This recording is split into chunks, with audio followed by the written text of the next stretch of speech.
जानिए अर्धनारीश्वर शिव का रहस्य। भगवान शिव और माता पार्वती के अर्धनारीश्वर स्वरूप की कथा बहुत प्रसिद्ध और यह शिव शक्ति के अटूट बंधन को दर्शाती है। यह कथा इस प्रकार है। एक बार माता पार्वती ने भगवान शिव से पूछा कि वे दोनों एक दूसरे के बिना कैसे रह सकते हैं और उनके बीच की विभाजन रेखा क्या है। शिव जी ने समझाया कि वे दोनों एक दूसरे के बिना अधूरे हैं और उनका मिलन ही सृष्टि की पूर्णता है।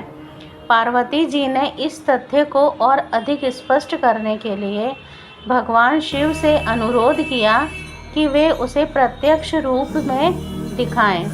भगवान शिव ने पार्वती जी के अनुरोध को स्वीकार किया और ध्यान में बैठ गए। उन्होंने अपनी शक्ति से अपने शरीर का आधा भाग पार्वती को समर्पित कर दिया। इस प्रकार भगवान शिव का दाहिना हिस्सा पुरुष स्वरूप में और बायां हिस्सा स्त्री स्वरूप में बदल गया। इस अद्वितीय स्वरूप को अर्धनारीश्वर कहा जाता है, जिसमें अर्ध का अर्थ आधा, नारी का अर्थ स्त्री और ईश्वर का अर्थ भगवान है। अर्धनारीश्वर स्वरूप हमें यह सिखाता है कि स्त्री और पुरुष दोनों ही सृष्टि के महत्वपूर्ण और अपरिहार्य हिस्से हैं।